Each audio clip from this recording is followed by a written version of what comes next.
expect this when you visit the Wunday Ranch. Or even this.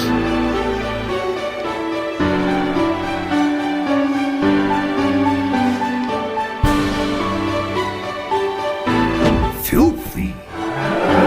Raunchy. Nasty. Then you are wrong.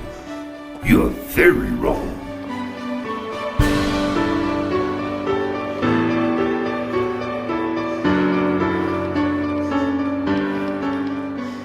It is much, much worse.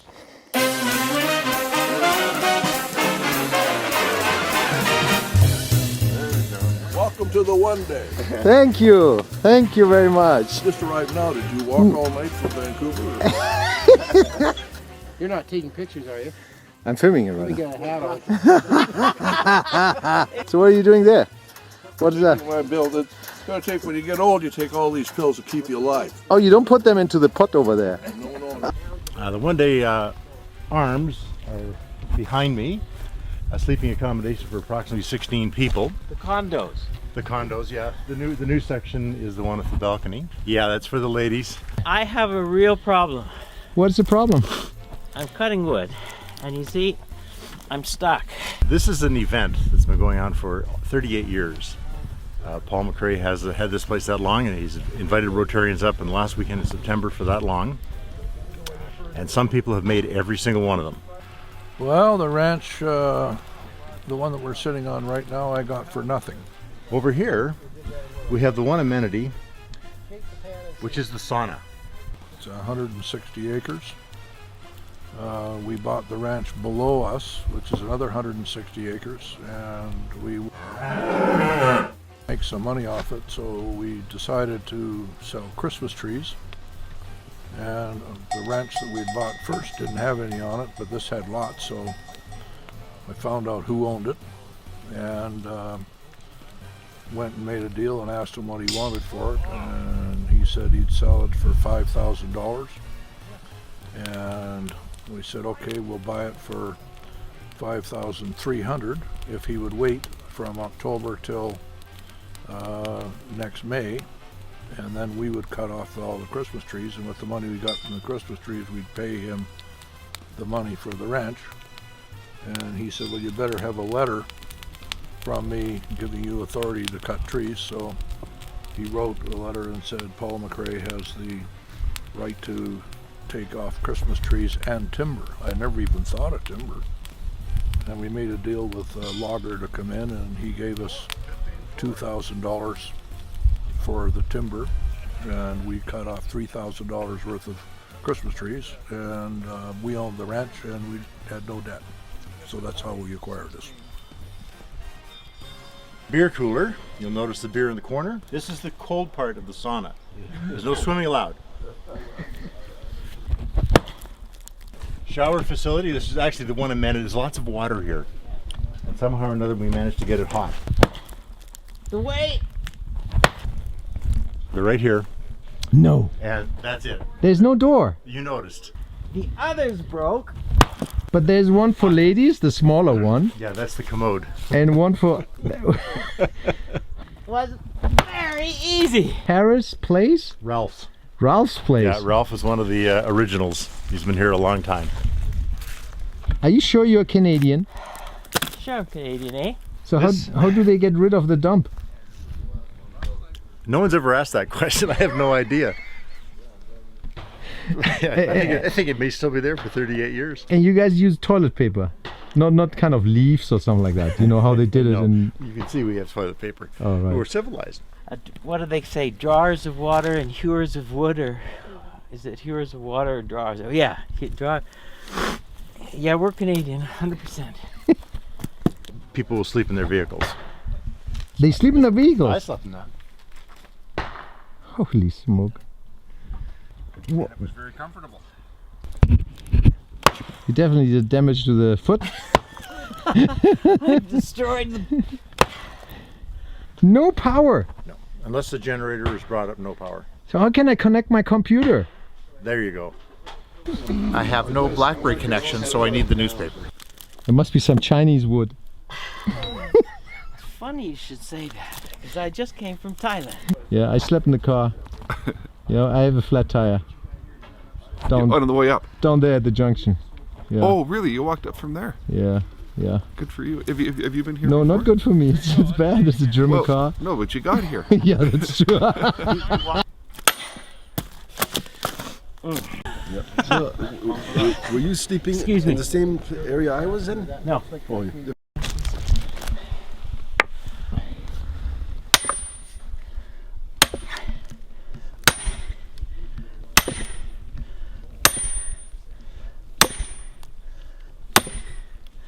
was actually a very calm night. Worked out very well, actually. I didn't get that far, did I? Yeah, you did. Why don't we just go down and take a little snapshot of the map Of Jack. Of Jack. Lucky today. Beverage coordinator extraordinaire. It's a special concoction that only gets done here.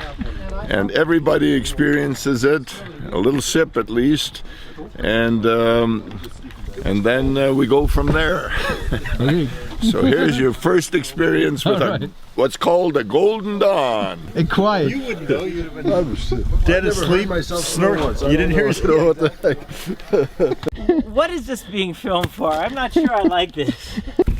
It looks pretty steamy in there.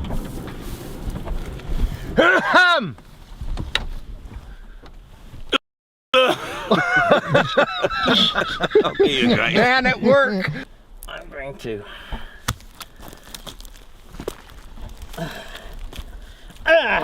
No, I'm not. I'm gonna go get a drink. What? You know what time it is? It's 20 after 8. What are you doing? Still sleeping. It's only 8:30. I've already poured you 2 Golden Dawns. We're ready to go. What kind of wildlife is that? I'm coming. I just woken up. I should have my hat on. I'm not very proud of myself right now. So you look like a cowboy, a true cowboy. Well, you see, you haven't seen my other hat. Okay. Keep me in mind, okay? Sausages. Well, we were about to do some potatoes, and we nuked them beforehand so that they were pre-cooked. I hear you were posing for men's underwear. I was, yes. You don't want to get carried away with this. I just had issues. We're consecrating the Golden Dawns here. Let's go get some ice. I got this much. That's something. That is tough wood this morning. Is it? Somebody did something to the wood aside from cutting it. What's a heist? The ice. A heist. The heist. That's French Canadian Quebec for ice. Good morning, saw the Mr. heist. Stanfield. You know we play. You know how the saying goes on Stanfield hockey Jack. night in There's your Canada. name We now. play hockey on the ice. Stanfield. Blackberries are vegetarian. They don't eat meat. It's really vegetarian. There you have it. Right from the horse's mouth.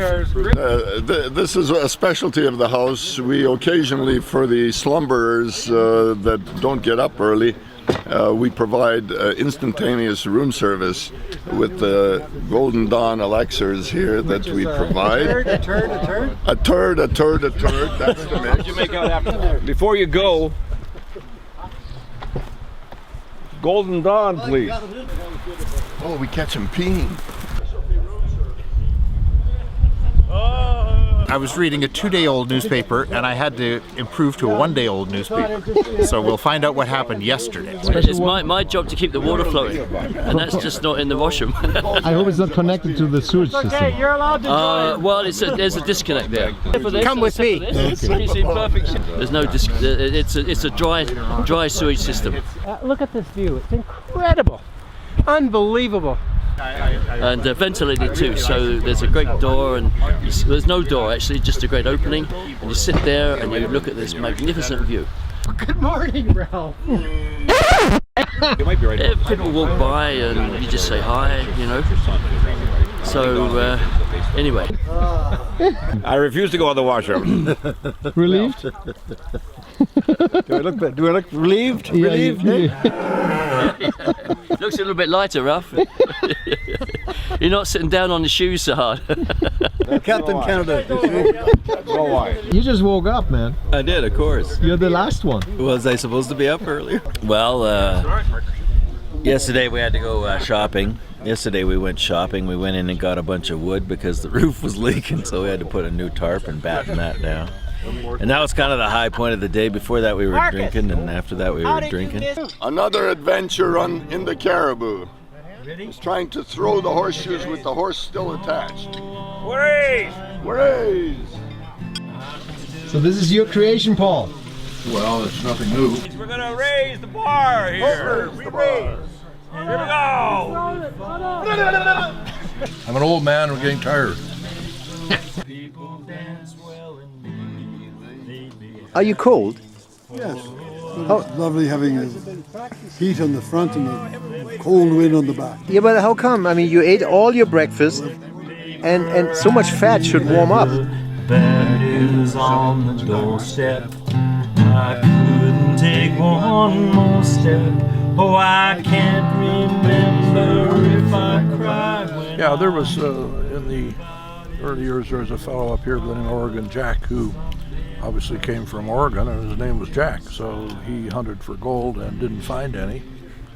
So he went down to the highway and held up a stagecoach coming down from the Klondike gold rush and shot the driver and one passenger and took the gold and came up here and buried it someplace down on the lower ranch. And I thought it was just a story. And then one day I was sitting on the porch and I saw some people out with Geiger counters walking around, and I asked them what they were doing, and they said that they had bought a trunk in Oregon at an auction that had a whole bunch of old stuff in it, personal clothing and tools and things, and it had a map, and the map was of the lower ranch showing where the gold was buried that he had taken from the stagecoach. Did they ever find it? No, I said, go ahead, keep looking, but I'll just sort of hang over your shoulder if you don't mind. And they went all around, spent the rest of the afternoon looking for it, but couldn't find it.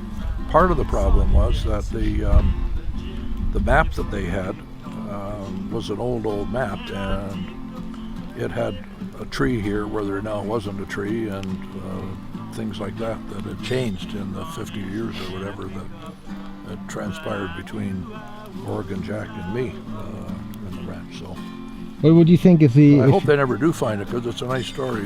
We can have lots of Rotary weekends up here, and people can go looking for it, as long as they split it when they find it. What would you think if they dug the gold? If he dug the gold underneath the outhouse? Well, that would really make it worth it, wouldn't it? You'd have to be pretty... That's why you remind me of a guy that